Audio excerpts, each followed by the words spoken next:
let's talk about some habits that have changed my life. If you are new around here, my name is Haley. I am a theater and a music teacher.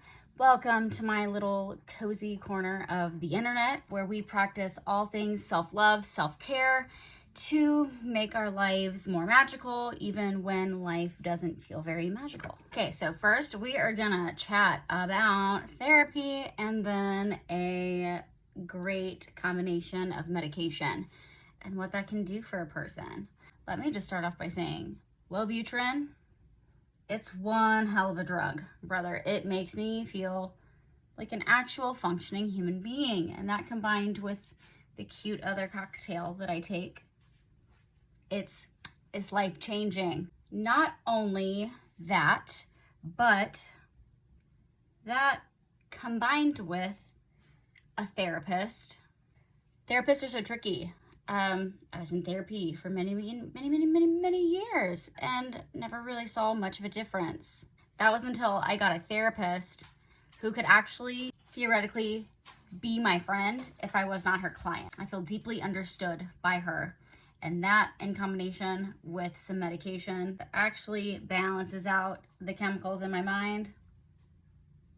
Highly, highly recommend. Next, let's talk about some meditation. I meditate daily. I know that that's not everybody's cup of tea. Meditation, it's everything. It really is. I don't think if I didn't meditate daily, I think that my nervous system would be on another planet. Something that I do is I invest in, and by invest, I mean like a minimal amount of money, a Patreon subscription and like a different app to kind of trick myself into doing the thing so that I don't feel like I'm wasting money.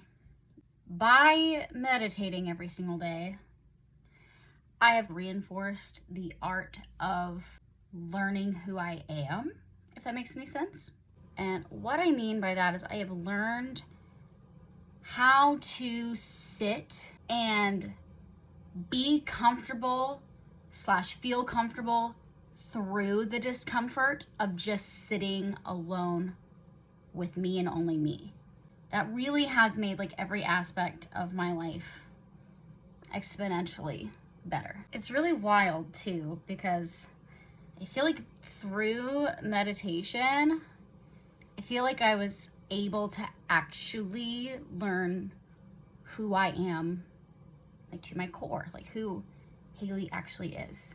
Okay, let's talk about one that's absolutely a doozy, but it is actively practicing positive self-talk, which I know we all love that topic, but I know that I am not the only person on planet Earth that has struggled with how I speak to myself like my whole life.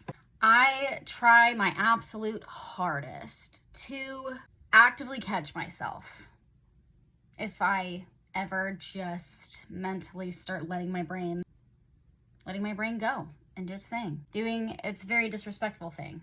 I know that that is very much easier said than done though. So confession time. I've admitted this to like some of my closest friends, and I've definitely mentioned it to my therapist, but something that I have done over the last several months to help with positive self-talk, I have on multiple occasions curled up into a little ball and sat in my bathroom sink, looked in the mirror in my bathroom, and through tears, I have looked myself in the mirror, looked myself in the eyes, and have uncomfortably forced myself to look myself in the eyes and say nice things about myself. And when I say that I have done that through tears, I'm so serious. Absolute sobs. It's deeply, deeply uncomfortable. However, I've practiced that for quite a while now, and I'm really happy to say that it doesn't make me cry anymore, which is pretty cool. Not only is that pretty cool that it doesn't make me cry anymore, I finally believe the words that are coming out of my mouth. And also something else that I do is I set a little alarm on my phone. I think I've got 4 throughout the day. The purpose of those 4 alarms are to go off, and I remind myself when those alarms go off to say nice things about myself.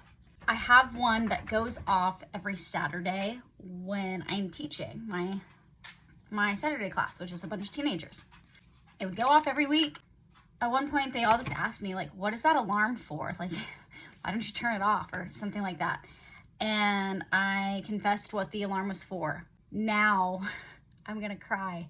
Now every Saturday when I'm teaching that class and that alarm goes off, my students know what it's for, and they all shout things that they love about me when the alarm goes off. I'm gonna sob. Next thing is listening to my goddamn intuition. That's been pretty hard, I'm not gonna lie, because trusting your intuition also means pushing through the discomfort of not seeking external validation from outside of yourself. And that's probably been one of the hardest things to learn how to do. And I think the thing that's like extra hard about it is we are taught, like, as a society, that external validation is good. And in fact, like, it's encouraged, especially being neurodivergent. Talking through what's happening up here, it's important. It's very important and very crucial for my mental health. But I feel like there is a difference that I've had to learn of talking through what's happening up here versus needing somebody or an outside source to validate what my intuition and what my gut is already telling me so I don't feel crazy.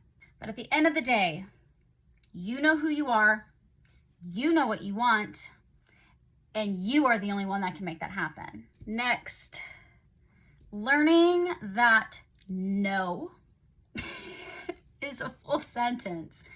And no, I do not need a full PowerPoint presentation to justify why.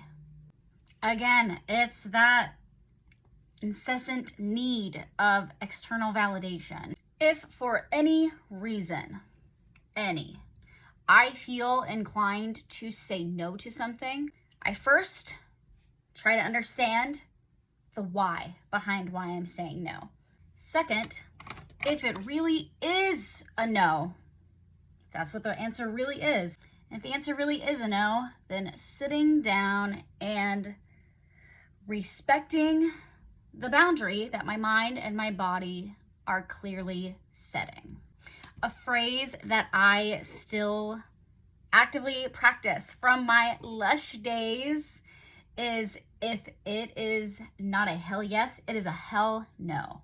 And I live, breathe, and die by that statement in like every aspect of my life now. And then last but certainly not least, self-care. Like, actual self-care is more than just bubble baths and face masks. However, I will be the first one to admit that I do love me a good bubble bath and a face mask. Real help up here for your mind, body, and your soul. It comes from more than just that. There is a quote that I have on a couple spots on my page, actually, that I really, really love. It is, caring for myself is not self-indulgence. It is self-preservation. And that is an act of political warfare. And that was said by the lovely Audre Lorde. And if I'm being so honest, that quote sums up how I believe self-care should be prioritized in one's life then and now, especially in the climate that our world is in right now. I would love everybody to sound off in the comments below any habits that they have in their life that have changed their life, so we can all kind of learn from each other.